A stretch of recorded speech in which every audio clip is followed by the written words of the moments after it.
Start பண்ணலாமா? Yes sir. India மற்றும் தமிழ்நாட்டில் வேலையின்மை. ஓகேங்களா? ஸோ வேலையின்மை என்னன்னா, தொழிலாளர்கள் வேலை செய்யும் தகுதியும் விருப்பமும் இருந்து வேலை கிடைக்காமல் இருப்பது என்னது? ஆமா தானே?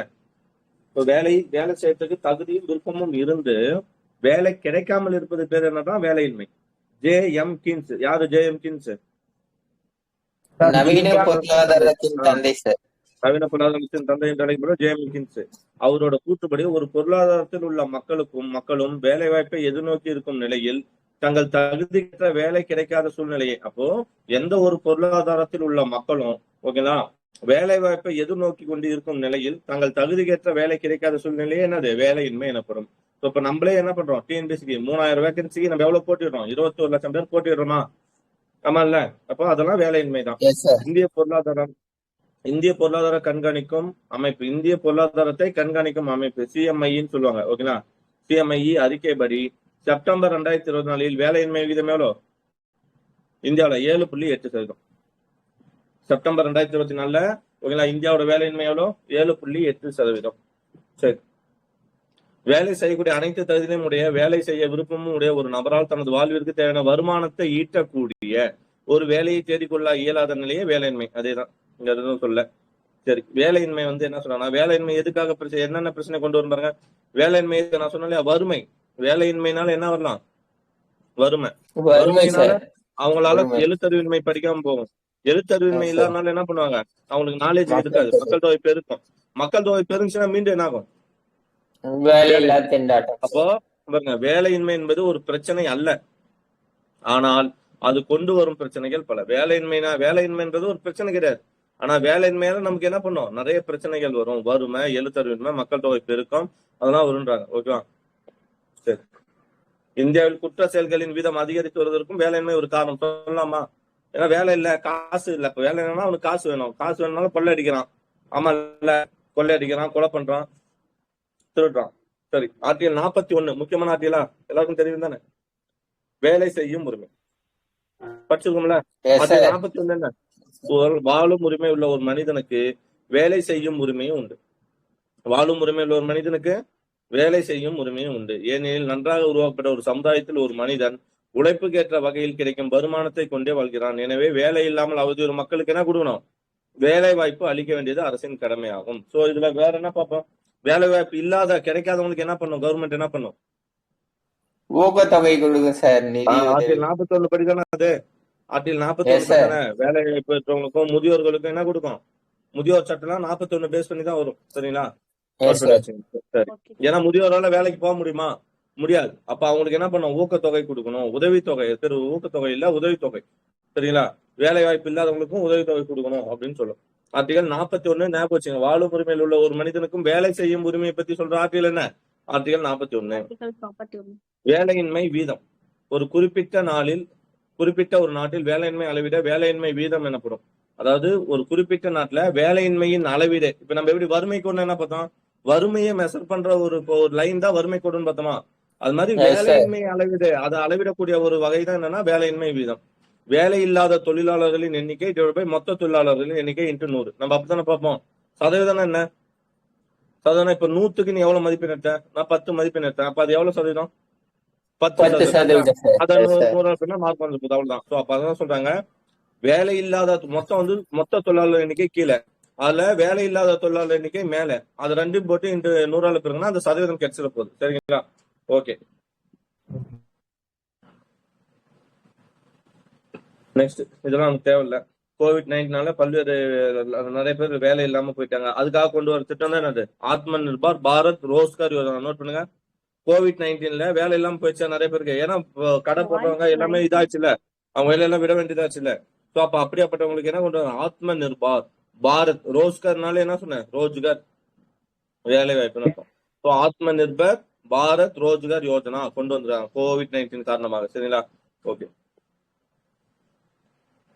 இந்தியாவில் வேலையின்மையின் நிலை பார்க்கலாமா? கோவிட்-19 இந்தியாவில் வேலையின்மை விகிதம் மிக வேகமாக அதிகரித்தது. கரெக்ட் தான். கோவிட்-19 நிறைய பேர் வேலை இல்லாம போச்சா? 12 கோடி பேர் வேலையில் இருந்தனர். சிஎம்ஐ இந்திய பொருளாதாரத்தை கண்காணிக்கும் அமைப்பு சொல்லுது 12 கோடி பேர் என்ன பண்ணாங்க? கோவிட்-19 வேலை இருந்துட்டாங்கன்னு சொல்ல வராங்க. இதெல்லாம் சும்மா டேட்டா. ஓகேங்களா? அதெல்லாம் நமக்கு தேவையில்லை. இந்திய வேலை வாய்ப்பு அறிக்கை நான் பார்த்தேன் 2024 நோட் பண்ணுங்க, இது எழுதிங்க.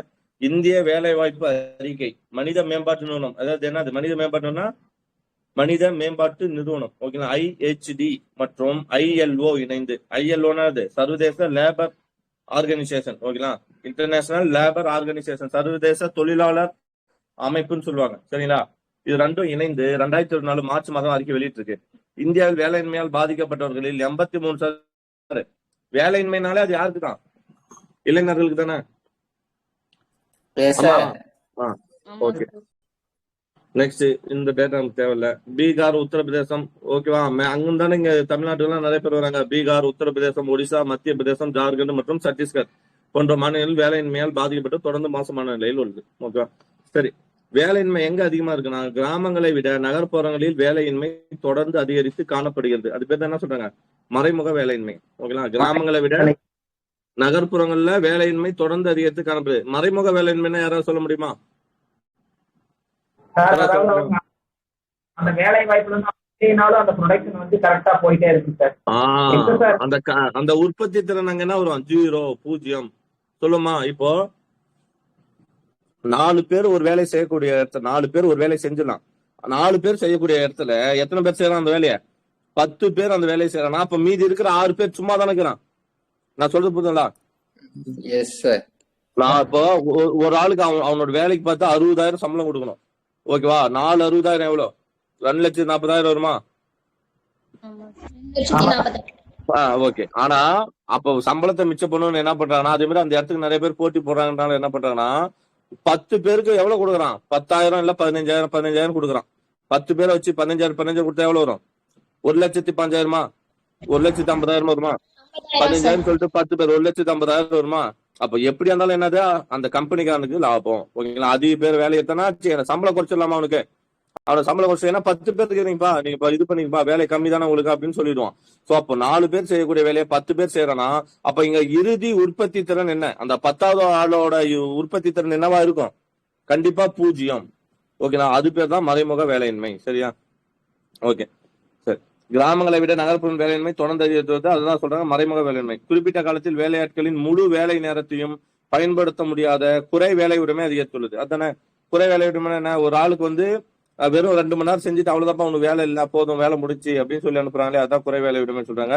இந்த டேட்டா நமக்கு தேவையில்லை, சரிங்களா. Okay okay. வேலை வாய்ப்போட திட்டங்கள் தான் நமக்கு தேவை.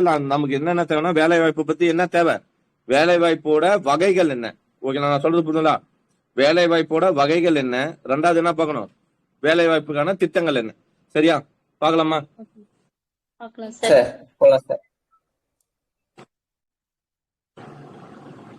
தமிழ்நாட்டில் வேலையின்மை 3.9% நோட் பண்ணி வச்சுங்க, ஓகேங்களா.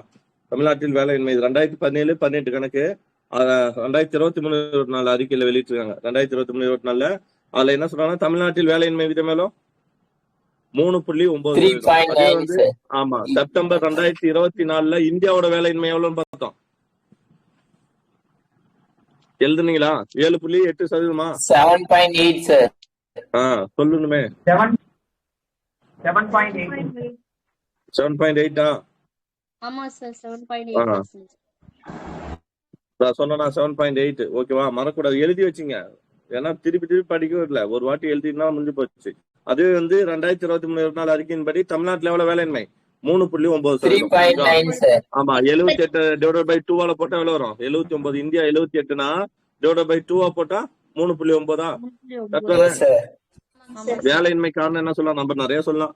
பொருளாதார காரணங்கள், விஞ்ஞான முன்னேற்றம், கரெக்டா. எல்லாமே டெக்னாலஜி ஆயிடுச்சு. முன்ன வந்து கையில வேலை இப்ப என்ன பண்றான், எல்லாமே மிஷின் வந்துருச்சு. சோ அப்போ நமக்கு வேலை இல்லாம போயிடுமா? வேலை கொள்கை இல்லாம இடம்பெயரா உழைப்பு, ஒரே இடத்துல வேலை கிடைக்கும்னு நினைக்கிறோம். இயற்கை வளங்களை பயன்படுத்தாம இருக்கோம், பொருளாதார மந்தம், வளர்ச்சி பெறாத வேளாண்மை, ஓகேங்களா. சோ இது மாதிரி வந்து நிறைய இருக்கு வேலையின்மை காரணங்கள் நம்ம போட்டோம். சமூக காரணம் என்ன? கல்வி இல்ல, ஓகேங்களா. ஆண்களுக்கு விட பெண்களுக்கு வந்து கல்வி இல்லாம போகுது. டிஜிட்டல் கல்வி இல்ல, ஓகேங்களா. திறன் பயிற்சிகள் இல்ல. அதிக மக்கள் தொகை பெருக்கம் சொல்லலாமா? அதிக மக்கள் தொகை ஒரு இடத்துல இப்ப நம்ம அதே தானே டிஎன்பிசி தானே இப்ப நம்ம குரூப் ஒர்க் தானே பண்ணிட்டு இருக்கோம். எத்தனை பேர் எழுதுறோம்? 21 லட்சம் பேர் எழுதுறோம். ஆனா எவ்வளவு வேலை தாங்குது? வெறும் 3,500 வேலைக்கு இல்லையா? அப்ப அது பேர் என்னது? அதிக மக்கள் தொகை பெருக்கம், சரிங்களா. வறுமை, கூட்டு குடும்ப முறை, இதெல்லாமே சொல்றாங்க. தனிநபருக்கானா அதே மாதிரி நாம என்ன பண்ணுவோம்னா, நான் போனா என்னவா தான் போவேன், கலெக்டரா தான் போவேன் அப்படின்ட்டு உட்காந்துருப்போம் இல்லையா. அப்ப அதுவும் அந்த மாதிரி காரணம் சொல்றாங்க. அதிகமான எதிர்பார்ப்புகள், எனக்கு இந்த இடத்துல தான் வேணும், இப்படிதான் வேலை வேணும்னு எதிர்பார்க்கறது, அரசு பணியை நம்பி இருப்பது, நம்ம இருக்கும் நிறைய பேர் அரசு பணியை நம்பி இருப்பது, சுய தொழில் ஈடுபடாம, தொழில் திறமைகள் குறைவாக காணப்படுது, நோய்வாய்ப்படுதல், குடி சூதாட்டம், சோம்பேறித்தனம், இது எல்லாமே என்னது வேலையின்மை காரணம். ஓகே, வேலையின்மைக்கான அளவீடு தேசிய மாதிரி ஆய்வு அமைப்பு NSSOன்னு சொல்லுவோம், 27வது புள்ளியியல் துறை. இது வேலையின்மை அளவீடு 3 வகைப்படுமா. வேலையின்மை அளவு எப்படி நம்ம எப்படி வறுமைன்றது பார்த்தோம் இல்லையா, வறுமைன்றத பார்த்தோம். வறுமை என்ன, ஃபர்ஸ்ட் வறுமை என்ன, முழு வறுமைனா என்ன அர்த்தம், யாராவது சொல்லுங்களா? முழு வறுமை அடிப்படை தேவைகளை கூட பூர்த்தி செய்ய முடியாத நிலை சார். ஓகே, அடிப்படை இதை கூட இது பண்ணாத முடியாத நிலைமை தான் அது முழு வறுமை. ஒப்பீட்டு வறுமை அதான் சார், இப்போ இன்னொருத்த கார் வச்சிருக்கிறான், நம்ம கிட்ட கார் இல்லைன்னு ஒப்பிட்டு ஒருத்தரை கம்பேர் பண்ணி, ஓகேங்களா, ஒருத்தரை கம்பேர் பண்ணி இது பண்றது ஒப்பீட்டு வறுமை. அதாவது ரமேஷ் நான் 10,000 சம்பளம் வாங்குறேன், ரமேஷ் 20,000 வாங்குறேன்னா அப்ப அவரை விட நான் என்னது வறுமையில இருக்கேன்னு அர்த்தம். அது மாதிரி ஒரு குழுக்குலையோ இல்ல ஒரு அமைப்பிலையோ இல்ல பலதரப்பட்ட அமைப்புகளையோ இல்ல பலதரப்பட்ட நாடுகளையோ கம்பேர் பண்ணும்போது ஏற்பட்ட வறுமை தான் ஒப்பீட்டு வறுமை. சரி, அதுல முதல் நிலை வறுமை, 2ஆம் நிலை வறுமைன்னு ஒரு கூற்று பட்சம் யாராவது சொல்ல போலாம். சரி, முதல் நிலை வறுமை என்ன, அடிப்படை தேவை வசதிகள் எதுவுமே கிடைக்கலன்னா அது பேர் முதல்நிலை வறுமை. 2ஆம் நிலை வறுமைனா என்னன்னா, அவங்ககிட்ட எல்லா வசதியும் அவங்க அடிப்படை தேவை கிடைக்கிறது, காசு அவன்கிட்ட இருக்கும், ஆனா அவன் என்ன பண்றான், சூதாட்டம், மது, தேவையில்லாத செலவுகளை செஞ்சு வறுமையில ஈடுபட வைக்கிற மாதிரி தானே வறுமையில போய் மாற்றான் பாரு, அது பேரு 2ஆம் நிலை வறுமை அப்படின்னு நான் பார்த்தோம். சரிங்களா, உலக வங்கி என்ன சொல்லிக்குது, உலக வங்கி சொல்லியிருக்கு, வறுமை எனப்படுவது யாதெனின், அதாவது அடிப்படை வசதிகளை பூர்த்தி செய்யப்பட முடியாத நிலைமைக்கு பேர் தான் வறுமைன்னு சொல்லுவோம். சரிங்களா, அது மாதிரி வேலையின்மைக்கான அளவீடு பார்க்கலாமா. யார் சொல்லியிருக்கா, NSSO, ஓகேங்களா, 27வது சுற்றின்படி சொல்லியிருக்கு. வெளிப்படையான அல்லது முதன்மை வேலையின்மை. வெளிப்படையான வேலையின்மைன்னு சொல்லலாம், அல்லது அது பேர் என்ன சொல்லலாம், முதன்மை நிலை வேலையின்மை.